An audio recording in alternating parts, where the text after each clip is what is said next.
Halo teman-teman, kalian pernah gak sih merasakan kejenuhan belajar pada masa pandemi COVID-19 ini? Apalagi sistem pembelajaran pada masa COVID-19 ini bukan melalui tatap muka, tapi hanya melalui daring saja. Nah, sebenarnya kalian tahu nggak arti dari kejenuhan belajar itu sendiri? Kejenuhan belajar itu ketika kita mengalami rasa bosan dan sangat lelah, sehingga timbul rasa lesu, tidak bersemangat, atau tidak bergairah saat belajar. Lalu, apa sih yang ngebuat kita ngerasa jenuh saat belajar?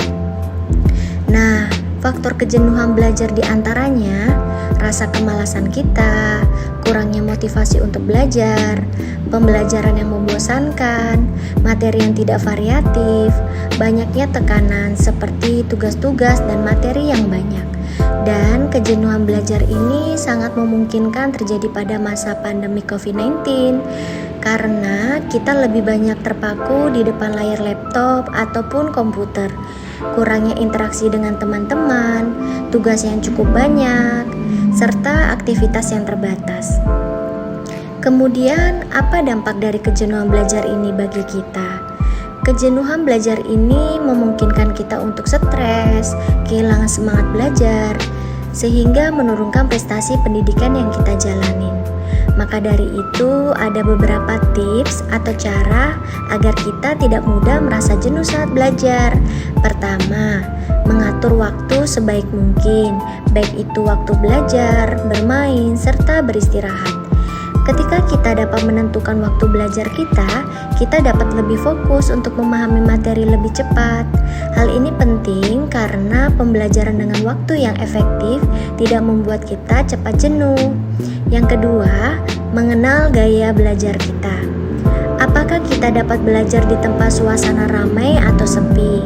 Apakah kita termasuk tipe belajar dengan audio, visual, dan audio visual?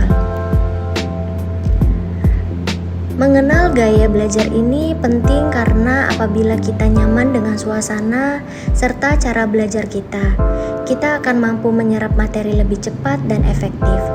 Ketiga, menyiapkan alat-alat yang menunjang pembelajaran, seperti menyediakan kuota atau jaringan internet yang stabil, serta menyediakan alat-alat tulis jika dibutuhkan. Apabila jaringan internet lancar ataupun ketersediaan alat-alat tulis yang memadai ini akan mengurangi kejenuhan belajar.